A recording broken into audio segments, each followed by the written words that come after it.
तुम्हें तलाक लिखा है? हाँ है। अरे यह बताओ कि मैंने तुम्हें भस्म का झोली दिया था और भस्म का झोली में मेरा सारा की सारा सामान है। क्या कंगुलियां उंगली अपने मुख में रखी है? हाँ हाँ बाबा महाराज। देखो चेला, कंगुलियां उंगली अगर मुख में रखी है तो मेरा भस्म का झोली में चिट्टी सुपारी है। वो चिट्टी सुपारी उस मुख में डाल दो और अपने उंगलियां निकाल लो। और मेरा कटारी चक्कू है, वो भस्म का झोली में खोलने से तलाक लगेगा लेकिन काटने से तलाक नहीं लगेगा। तो बाल के तूने चाकू से काट दो और तू सूत्र ही गोरखपुर आश्रम जंगबाजी चलाओ। काली रमजान आभाषा माते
की बात आई, थोड़ा मैं सेवा कर देती हूँ।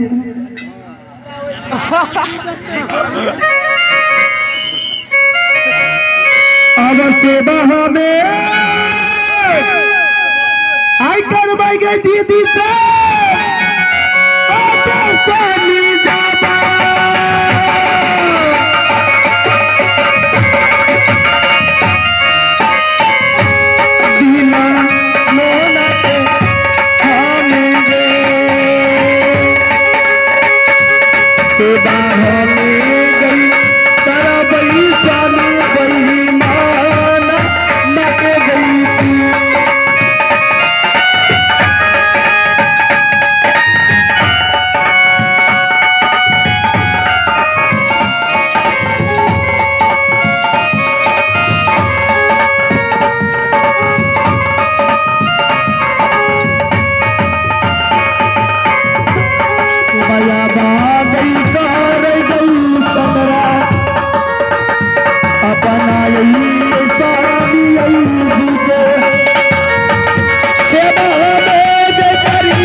रामा जी के गनम आ गई भजियई, रामा जी हो लगो जीवे आकार हो।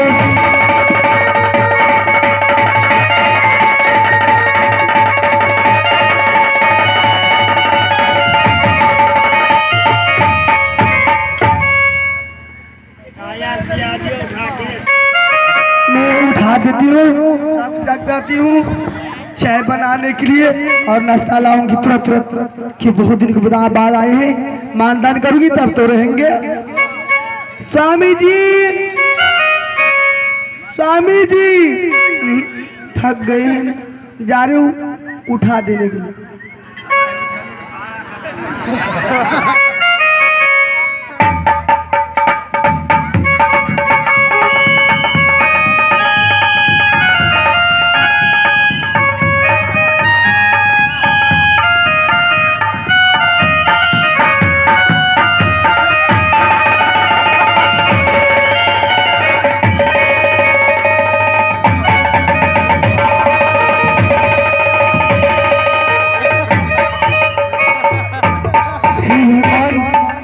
मेरी स्वामी जी कहाँ चले गए?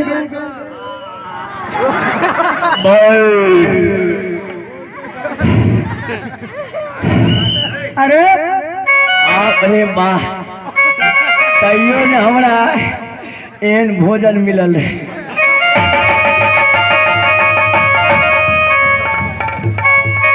ठीक है, मैं जा रही हूँ।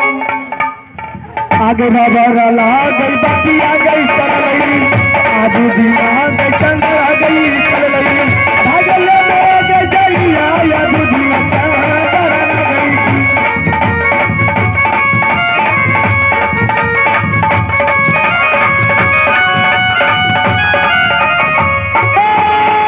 खाली रंजन, जब मेरा चेला मेरे आश्रम के पास आते ही होंगे,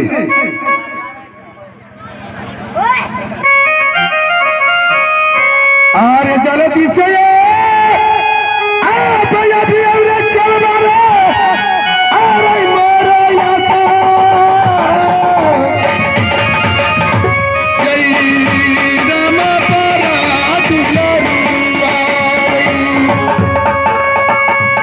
अब चेला बारे गहू रखा पूरा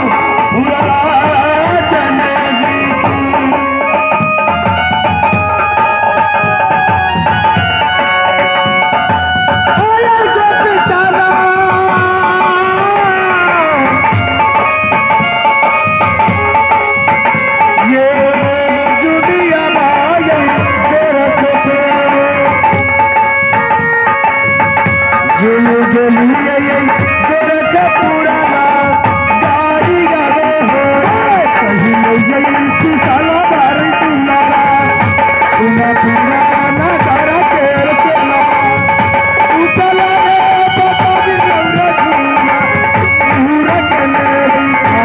झूठी पराई नाम ये करिए गुरु के यही चरण में गावे झूठी पराई नाम गुरु के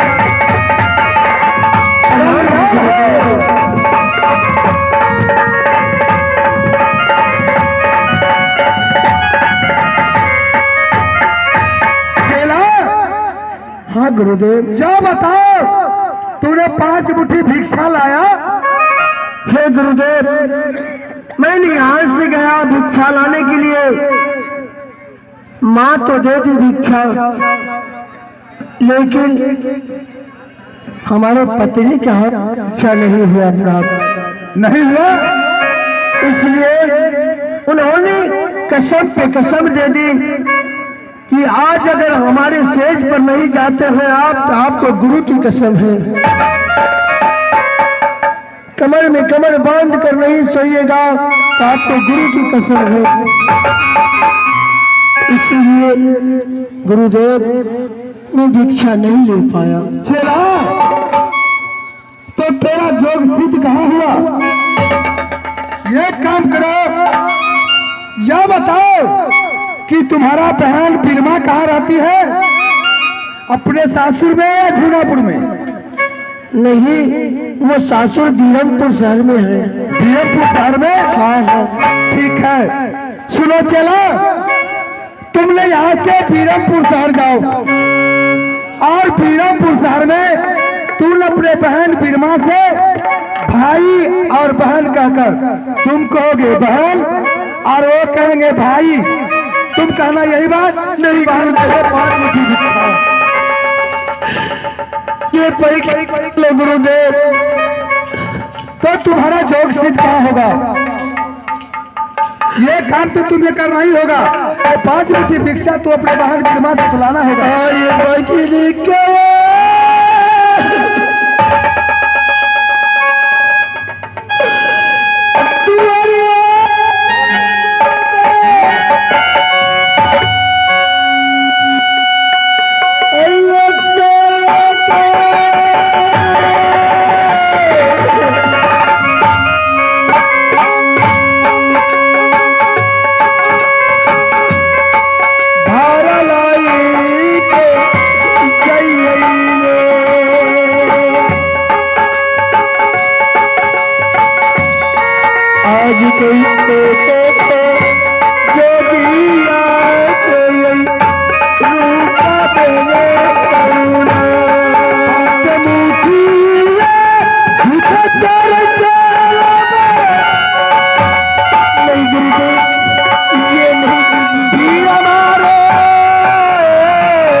राजा देते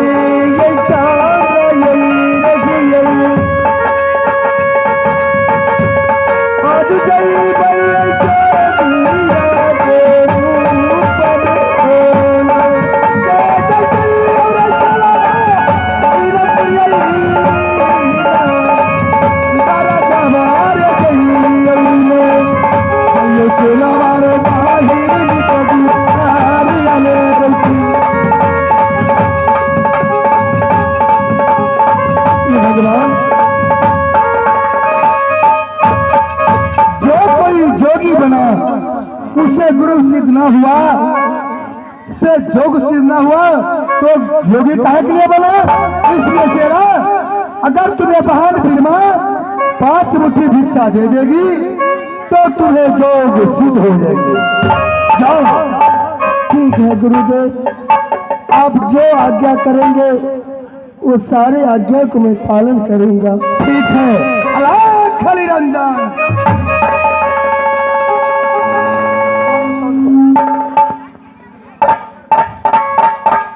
भगवान वही बहन थी जिसके द्वार पे मैं 1 से 1 भार सजा करके जाया करता था। आज उसी बहन के द्वार पे मैं भिखारी के रूप में जा रहा हूँ भीख मांगने के लिए। आए भीखा दुखा मांगी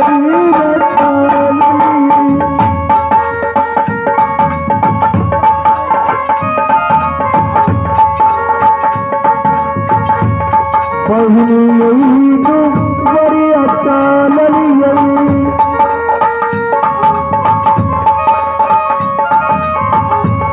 चल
माथो पे चक मोहिनी आके कपड़ा धुओ तो धोती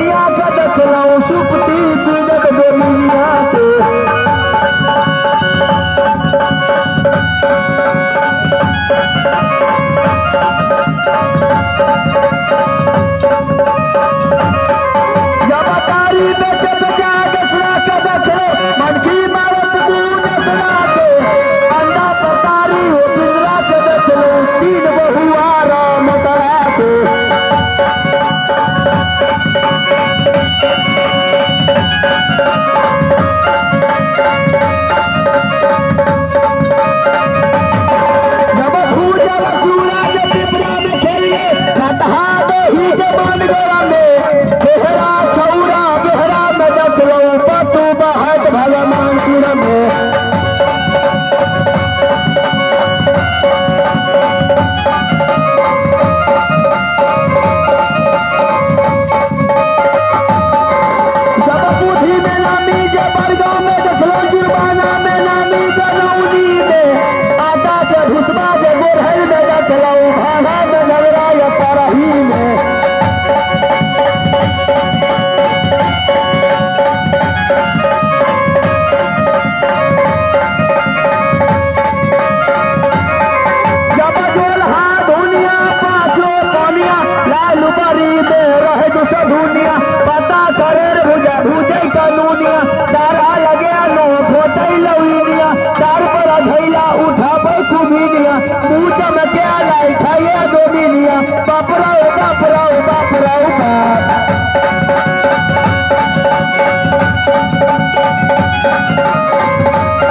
सारी चल गए जिला में कोचुआ सारी अगारी में देखियो अगकट्टी के बटम पछारी में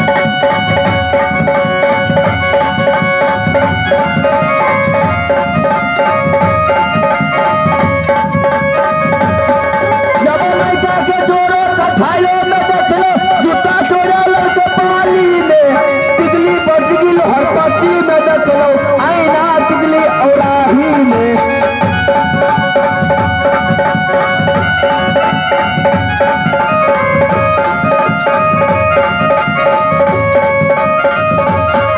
जब आईना तिगली औराही में देखलो मरद नीलामी या राजखर में जोरसी की रेत पे कोठा में देखलो कोचा निहार ये समझी में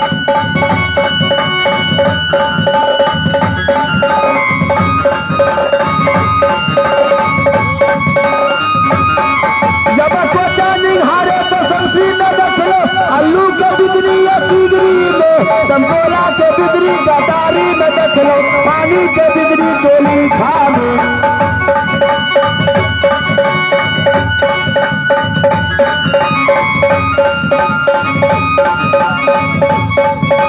जब लाठी के बिजली मधेपुर में देखलो भैला बिकाइया जमालपुर में जिलेबी जियान हमें नौला में देखलो दही के जोरा या लालपुर में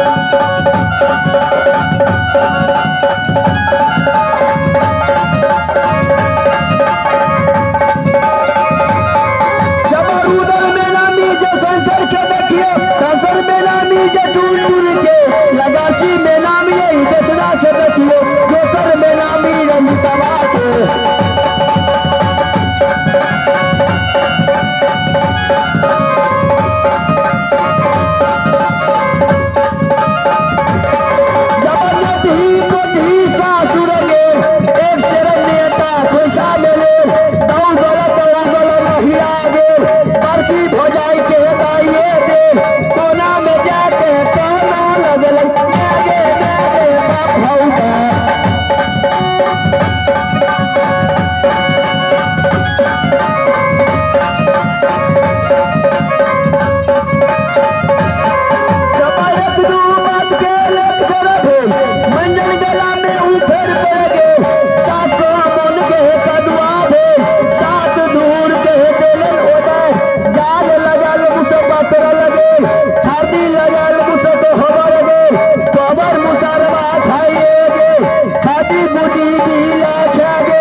बुढ़िया खाइए गे अब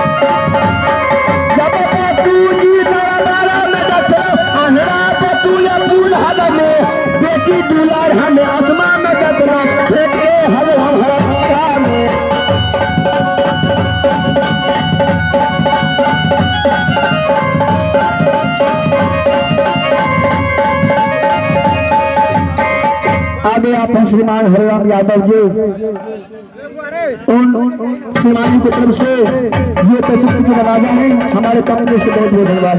देखिए इतना फकरा आपने कहेंगे, समय नहीं है, 8 भी बाकी है, तो आप लोग सामने पाते होगा। हेलो,